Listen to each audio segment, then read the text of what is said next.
Good day and a warm welcome to today's earnings call of the Iute Group AS, following the publication of the preliminary figures of the financial year 2024. I am delighted to welcome the CEO Tarmo Sylt, CFO Christel Kurwitz, as well as CRO Tavo Raumägi, who will speak in a moment and guide us through the presentation. After the presentation, we will move on to a Q&A session in which you will place your questions directly to the management. We're looking forward to the presentation, and with this, I hand over to you, Tarmo. Thank you very much, Judith. Good morning, everybody. And most important, your money is working and your money is profitable, your money is safe. So the ones who got the important message, and if you're still interested to drill more deeper, we can now continue with our presentation. The full 2024 was a year of growth. And actually, Tarvo and Christel, can we be satisfied with last year? What do you think? I really improvise right now. Yes, to the point, really, Tarmo. But if you ask me, then in a scale of 10, I would say 7. 7. Okay, 3 points missing for you. Yes, yes. What's the 3? What's the 3 which is missing? Well, you will see on the slides, but you know that our general portfolio is still low in performance, but it comes from the burden of the earlier paydowns. So we are improving and we are seeing good signs, but to conclude or close the year, I cannot give it a 10. Very clear answer. Christel. To be honest, yes, I'm also on the same page with Tarvo, that the grade would be 7. Yes, we managed, as Tarvo also pointed out, we managed to improve loan book quality. But still, there is a long way to go regarding Bank turnaround at the bank side. So yes, there are definitely points to be improved. Well, I agree. So the year was profitable. The year was a growth year where we achieved one of our internal targets, which was to increase the number of total active customers, the ones who are performing and who pay to us fees and who pay even including this earnings call. So we wanted to achieve 260,000 customers. We made it to almost 262,000. And this is a number we are satisfied with. In terms of everything else, we were a little bit short in every single metric. So the consolidated balance sheet, we wanted to achieve 420 million. We made 415, 416. You know, my eyesight tells me it's 415, but mathematically it's maybe 416. So 5 million short. Revenues, we wanted to make 120. We made 130 and 7 million short. Net profit, we wanted to make 15 million and we eventually achieved 9 million, so 6 million short. I mean, the most important number in the row, possibly for shareholders and investors, is the net profit, the bottom line. And there, just in advance, let me remark that there were 2 major contributing factors to not meeting the net profit target, besides not meeting the revenue target. First major contributing factor was the result of FX, which was headwinds through 2024, and the impact on FX revaluations into the net profit reached 3.5 million euros. And the second reason, about 1.6 million, was related to changing the methodology of calculating the impairments. Yes, logic of how we calculate the LGDs, loss given default. Okay, so one-time event, nevertheless impact, and all in all, those together contributed to 5 million euros. So long story short, on the first page, we grew. The balance sheet grew, the revenue went up, the revenue per customer went up, and also assets per customer went up because we are on the journey of becoming a digital bank. The journey will take years, but we are constantly building the value streams. There's three value streams with which customers pay to us and where they use the services, the loans, the wallet, processing different payments, enabling payments, and the third value stream being insurance intermediation. What else to say from 2024 besides the growth and being profitable, but not quite meeting our own internal targets? We see a few trends, but maybe first I already changed the slide and we can start drilling deeper. So the evolution in loan portfolio, our largest asset and our largest source of revenue. We see that the portfolio grew to 380 million euros gross, and the quarterly loan issuance through last 3 quarters has been stable at around 95 million euros per quarter, where the Christmas quarter gave us 98 million in loans distribution. On the other hand, we also see that the loan portfolios have grown throughout the countries and throughout the business lines, both bank and non-bank, where we see that in Enerbank, the loan portfolio grew to the level of 94 million, and the rest of the growth is attributable to the non-bank business. On the other hand, we also see that the yields of the loans that we originate are decreasing. So if we historically have been speaking about low 40s or high 30s, then currently the weighted average APR of the loans that we issue is below 37 percentage points. And for the coming years, we anticipate the weighted average APR to be in the low 30s range. So it's becoming more and more closer to the loans that banks originate, while we still issue most of the loans in non-secured, we issue non-secured loans. And the yield decrease is also visible if we analyze the cross-loan portfolio breach on the right side of the slide. You see that by middle of 2024, outstanding principal of 261 million euros had accrued at that given moment 23 million euros in different interests. 3 months onwards, 9 months 24, you see that 274 million outstanding principal has 26 million. But at the end of the year, 296 million outstanding principal, accrued interest is 22. So there are different also accounting nuances which apply to the year end in accrual of the interest. But nevertheless, the point is that we have to lend out more money to earn the same amount of interest, which is normal, but this also reflects our adaptation. So perhaps the main message from Q4 is that we have been adapting, constant adaptation to the declining yields in lending, which we offset by increasing revenues from wallet and insurance services, and which we also further offset by better management of credit risk and minimizing the credit losses, where we have had actually quite good progress. So on the asset quality, we see that the share of non-performing loans has been in decline and amounting to 9.0% from the non-performing loans amount to 9% from gross loan portfolio and 4.6% from net loan portfolio. We also see that the cost of risk has been in decline. Actually, maybe Tarvo, I should give you over to you in a moment, but I just want to show the last segment on this slide, which is the impairment to income, where you see that the impairment to income has been in decline. One might ask, how about 2024, where it seems that the impairment to income is increased, but we have to bear in mind again that the income, relative income, loan income, is in decline versus the outstanding principal portfolio. So if we had applied the same yields to the loan portfolio as in the past, we would see continuous decline of impairment to income ratio. Long story short, the quality is getting better.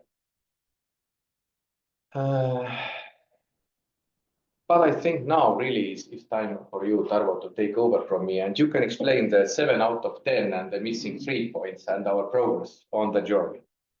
Yes, thank you, Tarmo. Yeah, just this one slide for me to explain. Just wanted to re-emphasize, which have been mentioned earlier as well, is that although we have lower level of performance as we measure it in CPI, yes, Customer Performance Index, with 30 days of delay tolerance allowed. So we have a lower level compared to last year, but we see improvements in all countries actually. If we take a look at the more fresh portfolio, so we know that the steps, the later steps or recent steps have been to the right direction, and all those graphs what we have brought out here, they all confirm that. So in that sense, we can be confident that we're moving in the right direction. And if you look with some, there is a lower boxes there, recent payout CPI, which means that we only look at the more fresh portfolio. Then we see that there is improvement in all countries actually, which makes us very, very confident at the moment. But the 7 comes from the earlier payouts, the grade 7, I mean, earlier payouts, and we have been struggling, especially with the Bulgarian portfolio, and we still are. But we are hoping to add some special, let's say, integrations and solutions to improve our fraud prevention, to enrich our data science, develop the PD model, like you call it, probability of default model. So we are enriching the data there, and we can see improvement already. And if you see the portfolio by segments, the graph, upper graph in the middle, then we are constantly also increasing the share of very low risk and low risk customers in our portfolio. So all those things just point to one direction, that we can see improvement, and it has to at some point also be visible in the general portfolio, like the total portfolio, as the fresher portfolio takes over the older payouts. So in that sense, we are hoping much better results during this year. Is it fair to say that we can split our loans or loan portfolio into two? The loans which we originated up until end of first quarter 2024, which I would call the old horse, and then the loans which we issued starting from Q2 2024, which I would call the new horse. And essentially, we are saying that the new horse is working much better than the old horse, even though old horse is also profitable. Yes, where exactly to draw that line, but if you want to be simplistic, let's say. I sometimes try. I know there are nuances. Yes, there are a lot of nuances, a lot of work in the background, many people working to get our results improved. But yes, you can say so that the new horse is producing much better results. It takes time for our quite a large ship, which is Iute by now. It takes time until you turn the course. So we have to bear with that older portfolio, but still we're profitable, and then there is room for improvement. Okay, so thank you for this. Did you want to add anything besides improvement? I mean, I already mentioned that the steps we have taken also with enriching the PD model and our data science approach to the credit risk management. So I believe that's it for now. If anybody has any questions, we will see that. We will come to questions. Yes.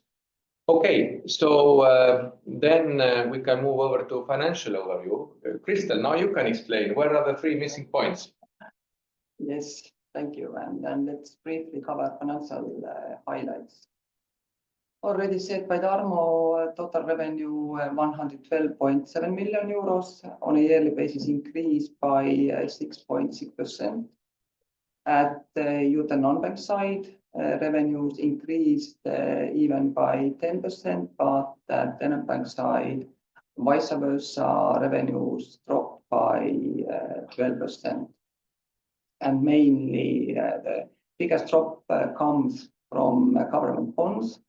As during 23, Enerbank recognized interest from government bonds in amount of 4.7 million. Now, during the last year, only in amount of 1.9 million euros. As you see, adjusted EBITDA increased on a yearly basis by 2%. Basically, main reasons are already explained. And result of that, you can also see that, yes, net profit dropped from 10 million to 9 million. With that, also net profit margin dropped by 8%. But as explained by Tarvo, the steps we have made during 24 to improve our net loan portfolio quality, I mean at Iute non-bank side. Definitely steps to be made regarding how to save OPEX, how to be more profitable at Enerbank side. We truly hope that during 25, we are once again able to see net profit margin at the level of 10%.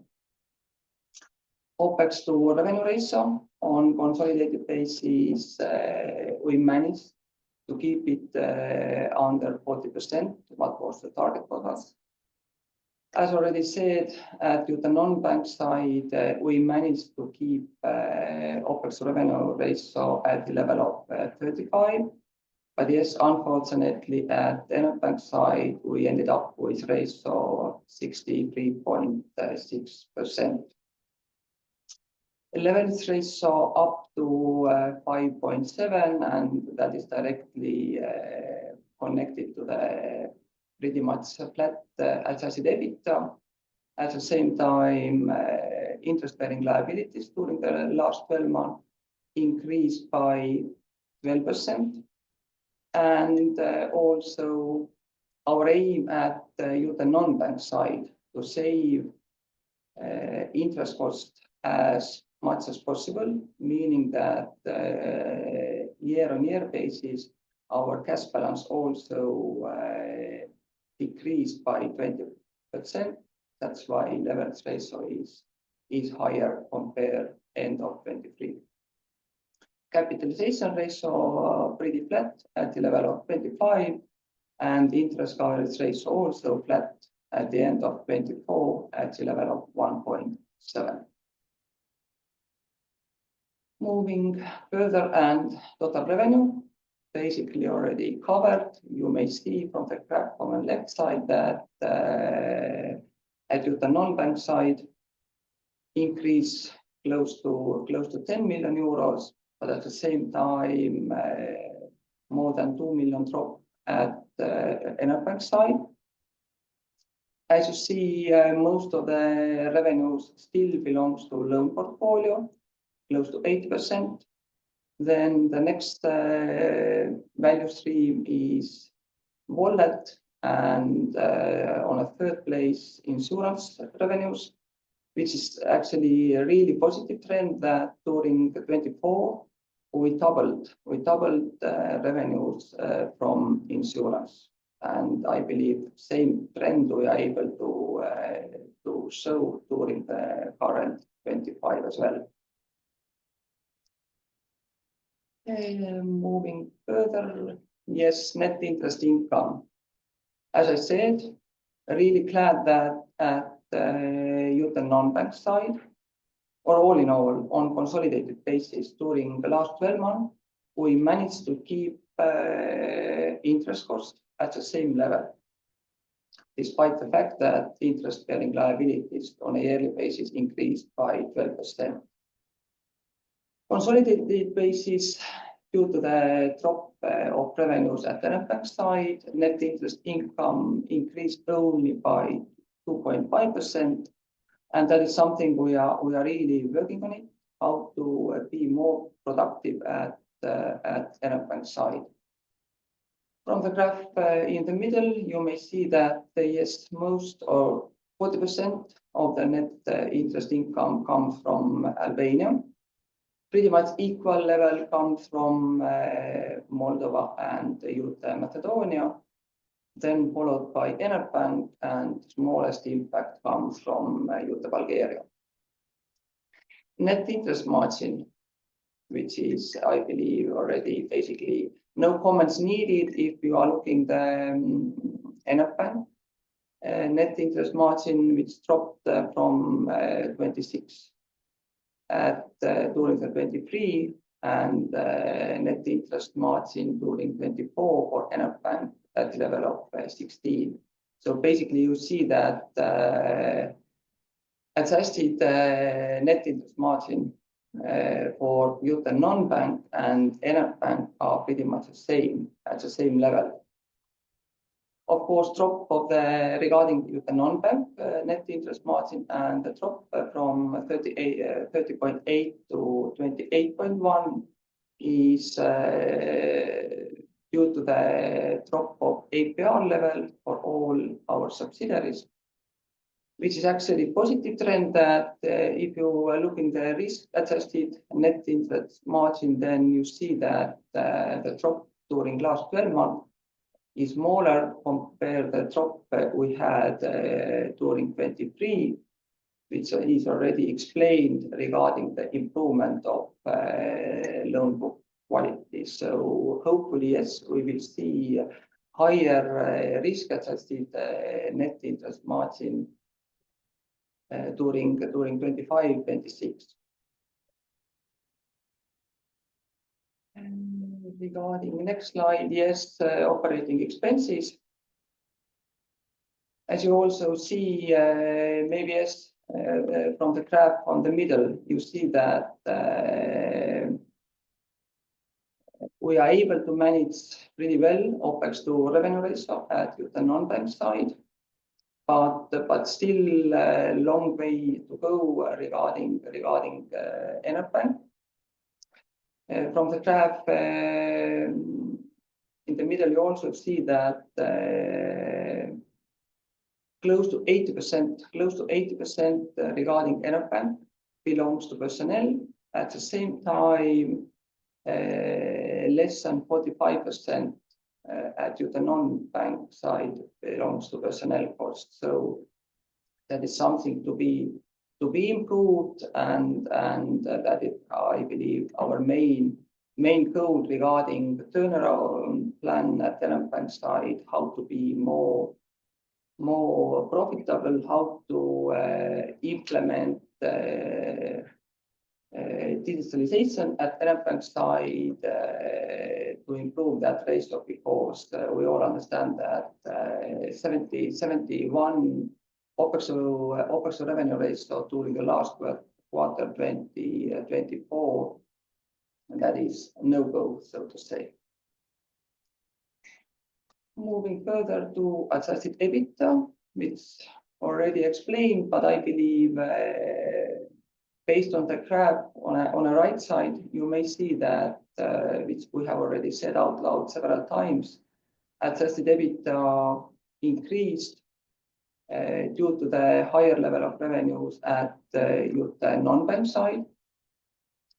Adjusted EBITDA decreased, lower revenues at non-bank side, and of course, there is a slight decrease of allowances as our loan portfolio increased during 24. But all in all, yes, we may say adjusted EBITDA just slightly decreased during 24. And regarding assets, yes, we ended up with total balance sheet in a volume of 416 million euros, which means that yearly basis our balance sheet increased by 11%. And at the same time, equity increased by 16.7%. Still, 85% of the assets belongs to cash and net loan portfolio. And we may see that during the last 12 months, net loan portfolio increased by 28%, but at the same time, interest-bearing liabilities, we ended up with interest-bearing liabilities at the level of 328 million euros. Year-on-year basis, liabilities increased by 11%. So net loan portfolio increased by 28%, interest-bearing liabilities increased by 12%. And as you see from the interest coverage ratio, which is also a positive trend, as at the end of second quarter, interest coverage ratio was at the level of 1.5. At the end of September, at the level of 1.6, and now we ended up with 1.7.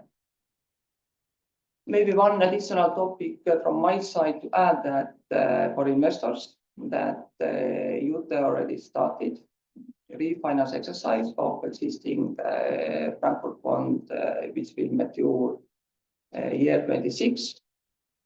It is too early to say something concretely, but definitely we will keep investors informed. And then one additional point from my side that as of today, we finalize our audit process of group annual report of 24, and tomorrow we will receive audit opinion. So basically, we may say that all unaudited figures presented today actually are audited figures. So with that positive approach, please, I will hang it back to Tarmo. No, thank you, Kristel. Always pleasure to work with a professional like you and like with you, Tarmo. So we get audited results a day after unaudited results. Yes.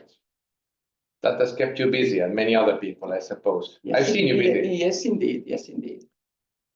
Okay, I think that investors now have also many questions, but to wrap up before the questions coming in, I think we got a taste why we are not willing to give 10 points out of 10 to our 2024. While it was a profitable year, it was a growth year. We are still building a digital bank, which is a complex process. There are many people busy in different functionalities in different countries, and making us all work together aligned and result-oriented is a challenge. But I also see very good progress in terms of credit risk management, in application of data science, in improvement of customer experience, the digital channels that customers use.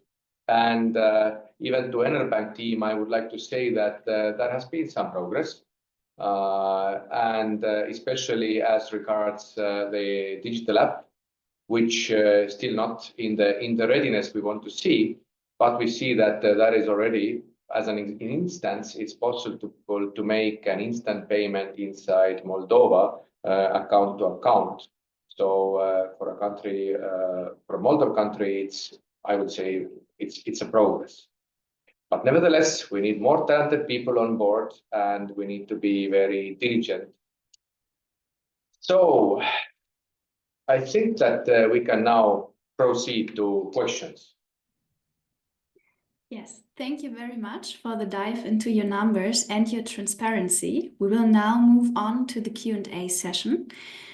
For a dynamic conversation, we kindly ask you to ask questions in person via audio line. To do so, please click on the raise your hand button. If you're dialed in by phone, you can use the key combination *9 followed by *6 to enter the queue. Or if you do not have the possibility to speak freely today, you can also place your questions in our chat box, where already arrived a few of them. The first one is, could you explain a bit what you changed in the IFRS 9 calculations that led to 1.6 million negative impact? Were you adjusting recovery rates down, and perhaps do you see there's a chance you have to adjust it further down this year? At what level have you assumed cost of risk for this year? Regarding change of LGD methodology, Up until end of August 24, we used the whole historical data, meaning that from the first day up until end of August 24. But as there has been so much happened during the whole history, we moved from September 24 to the logic that we are only using last 5 years data. So each single month we are recalculating based on last 5 years data. And that is the reason why basically we had to recognize the one-time impact in amount of 1.6 million euros. Based on our latest monthly allowances, I would say that in average, our allowances per month are around 2 million euros since we made change. So as loan book quality regarding the new payout improved, so I would say that I don't see the point that we have to or we will see higher allowances. Always allowances will increase if loan book increase, that is logically explained. But all in all, I believe that our loan book quality will not drop anymore. So based on that, there is no point to believe that our allowances will increase. So if the question was about outlook for allowances, then you say that the outlook is certainly not towards negative. Yes, absolutely. Thank you so much. What are some of the key targets you desire to achieve this year for Enger Bank? That is a very good question. This year we want to complete digitalization of some of the loan process and customer onboarding and the application through which customers can have access to most of Enerbank's products. Possibly we also have to continue the cultural change, and possibly we need more talented people to Enerbank team, and possibly we also need to revise the modus operandi, keep the risk management culture, but also enable more customer-centric management culture. So long story short, besides culture and besides having a team, we want to complete at least 2 digitalization projects, one related to lending, the other related to improving the customer experience by having fully digital app which can be onboarded, and we want to have growth. Thank you. And the last question for now, you have the Eurobonds trading at almost 16% year to month as of now. How does it cost of funding fit in your absolute net profit targets given the decline in RPRS? And what levers you have to pull down the cost of funding or possibility change the funding mix? I think it's a shared answer for Crystal and myself, but first allow me to say that the current rates on stock exchange do not affect the cost of funding for Iute Group for the reason that we raise new money currently, not through issuing new bonds. We might consider issuing new bond in the future, but as of now, the money which we have raised at certain interest rates, we stick to those, and this makes the basis of our cost of our debts, of our debt capital. Second remark I would like to make is that the stock exchange is still relatively hollow or shallow, meaning that any investor who would like to put up even a small 100,000 euro order, or not to speak about 500,000 or 1 million euro order, probably would not be able to complete that order within a single calendar day. What does that mean? That means that the market is very sensitive to the volumes, and if the volume goes up, we probably will see also very strong fluctuation in the yields. So having said that, maybe Kristel, you want to complement? Basically, you already covered yesterday. Also, we have quite a lot of retail investors, so we see the volume of transactions, or there are a lot of transactions, but actually volume behind is not so high. Yes, so market is sensitive, as we saw last August, when there was how to say it? Yes, a negative publication in Albania. Then suddenly within 2 or 3 days, bond price from 98 dropped to even 93. So, and if we are looking basically from outside, then it was just a negative publicity over there. Was there any specific reason behind? Then actually no, but that once again confirmed that markets and investors are sensitive. So that is something we have to consider. Thank you so much. And the next question is, or regarding to that, thanks for the answer to last question. I was trying to understand, how do you view a possible refinancing process for the bond if the market is pricing your funding cost at this high level? Well, let me answer this. What I consider the market is mostly institutional investors. And the feedback I have heard is that, let me put it this way, if we take the next 5-year perspective, then we should start looking at single-digit yields. That would make sense. And this is my view.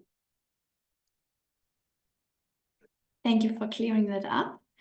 And if I may add, then definitely it is too early to say exact terms regarding refinance. As I said, we started the process because we have plenty of time up until maturity date. So we will keep investors informed. Thank you so much. And in the meantime, we have received no further questions. I will hold the room a bit longer, but probably you were very clear. And it is like that. We therefore come to the end of today's earnings call. Thank you for joining, your interest and all your questions. A big thank you also to Tamo, Kristel, and new to the round Tavo for your presentation and the time to answer the questions. I wish you all a lovely remaining week. And with this, I hand over to Tamo again for some final remarks. Our growth continues. Our building continues. Our fundamentals are strong. The team is strong. Thank you very much for your trust, and see you in a quarter's time. Thank you. Thank you.